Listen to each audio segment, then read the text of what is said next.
মুখ্যমন্ত্রী মমতা বন্দ্যোপাধ্যায়ের অনুপ্রেরণায় বোলপুরের ডাকবাংলা ময়দানে বইমেলার শুভ সূচনা হলো। এই বইমেলা চলবে 7 দিন। প্রায় 100টি স্টল বইমেলায় স্থান পেয়েছে। স্কুলের ছাত্রছাত্রীরা বইমেলা উপলক্ষে একটি র্যালিতে অংশগ্রহণ করে। এই র্যালিটি শেষ হয় ডাকবাংলা বইমেলা প্রাঙ্গণে।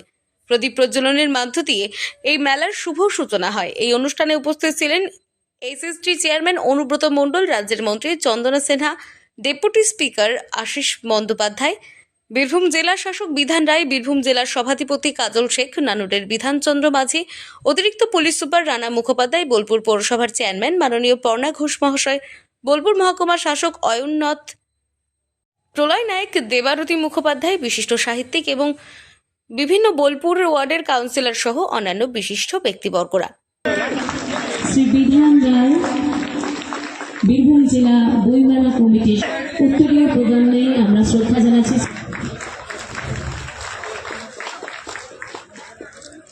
মাননীয় সভাধিপতি বীরভূম জেলা পরিষদ শ্রদ্ধা জানালাম।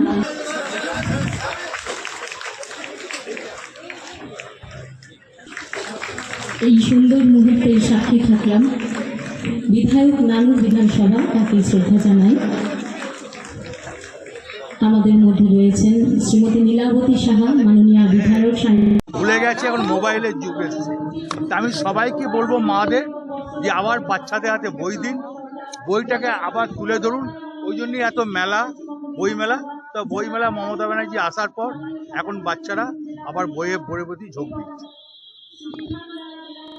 আজকের বার্তা ভাষা দিয়ে সম্প্রীতি গড়ব। এই ভাষা দিয়ে সম্প্রীতি গড়ব, এই বার্তা নিয়ে আমাদের 3টে সাব ডিভিশন নিয়ে বোলপুর জেলা, বীরভূম জেলা। 3টে সাব ডিভিশনের মধ্যে বাকি 2টো সাব ডিভিশনে এর আগে বইমেলা হয়েছে। সাব ডিভিশন ওয়াইজ বইমেলা হয়। এবছর বোলপুরের দায়িত্ব পড়েছে। বীরভূম জেলা প্রশাসনিক স্তরে যারা দায়িত্বে আছেন তারা সকলে এখানে এসেছিলেন এবং বইমেলার আজ শুভ উদ্বোধন হলো।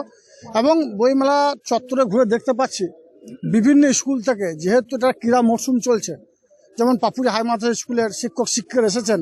তারা তাদের স্কুলের যে খেলাধুলাগুলো হবে সেখানে ফার্স্ট, সেকেন্ড, থার্ড প্রাইজ যে বাচ্চাদের দেওয়া হবে তাদেরকে বইমুখী করে তোলার জন্য এখান থেকে তারা বই ক্রয় করলো।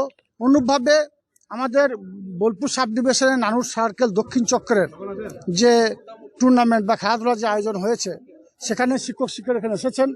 তারাও এখান থেকে বই ক্রয় কিনলো প্রায় 150 থেকে 200 খানি, অর্থাৎ স্কুলের ছাত্রছাত্রীদের বইমুখী করার জন্য এবং তাদের উৎসাহ বাড়ানোর জন্য। অনেক ট্রফি অবশ্যই দেওয়া যেতে পারে, তার সঙ্গে এই যে বই দেওয়ার প্রবণতা, এই যে বই দেওয়ার চেষ্টা, এই যে স্কুলের শিক্ষিকারা ছাত্রছাত্রীদের গল্প থেকে শুরু করে বিভিন্ন ধরনের বই উপহার দিচ্ছে, এটা আমাদের কাছে বড় পাওনা। আগামী দিনে বীরভূম জেলা আরও উচ্চ জায়গায় যাবে, ভালো জায়গায় যাবে, এটা আমাদের আশা, আমার বিশ্বাস। দেখা যাচ্ছে দিন দিন বাচ্চারা মোবাইল বা টেকনোলজিতে হারিয়ে যাচ্ছে, বা গেমিং বলো বা যে বাইরে বেরিয়ে যে খেলাধুলো বা পড়াশোনার ক্ষেত্রে থেকে আস্তে আস্তে দূর হয়ে যাচ্ছে। তাদের জন্য একজন জেলা সভাধিপতি হয়ে কি বার্তা থাকবে? সে নিয়ে বক্তব্য আমি রেখেছি। আমরা শুনেছেন যে বর্তমান যুগে ছেলেমেয়েরা খেলাধুলা। বীরভূম থেকে কাজী আমিরুল ইসলামের রিপোর্ট, আনন্দ বার্তা।